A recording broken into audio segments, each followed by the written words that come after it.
ফুল ফুটুক না ফুটুক আজ বসন্ত। If you cut the flower you cannot stop the spring to come. তুমি ফুল কেটে ফেলতে পারো, কিন্তু তুমি বসন্তের আশাকে তুমি থামাতে পারবে না। ফাল্গুনের নব ফাল্গুনের এখানে গান গাইলেন, অত্যন্ত মনোযোগ দিয়ে শুনলাম।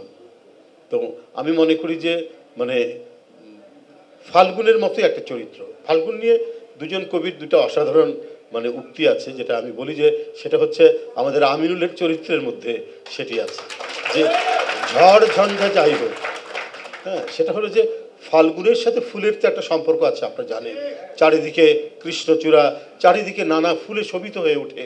আমাদের যে ধরন, বিশেষ করে আমাদের দেশ, সে এত চমৎকার একটি সে যে রূপ নেয়, তার রূপ যে এত চমৎকারভাবে এত বর্ণিল হয়ে ওঠে, সেটা তো আমরা সবাই জানি। কিন্তু তারপর কবি বলেছে এটা যদি নাও হয়, ফুল ফুটুক না ফুটুক আজ বসন্ত। বসন্তের যে মহিমা, সেই মহিমা সেটা একটা আলাদা গুরুত্ব আছে। এটা ফুল ফোটার উপর নির্ভর করে না, এটা আপনা থেকেই, নিজের থেকেই যেন সেটা বর্ণিল হয়ে যায়। সেখানে নির্দিষ্ট কোন ফুল ফুটলো না ফুটলো এটা কোনো বিষয় নয়। আরেকজন কবি, পৃথিবীর এক বিখ্যাত কবি পাবলো নেরুদা, তিনি বলেছেন, if you cut the flower you cannot stop the spring to come. তুমি ফুল কেটে ফেলতে পারো, কিন্তু তুমি বসন্তের আশাকে তুমি থামাতে পারবে না।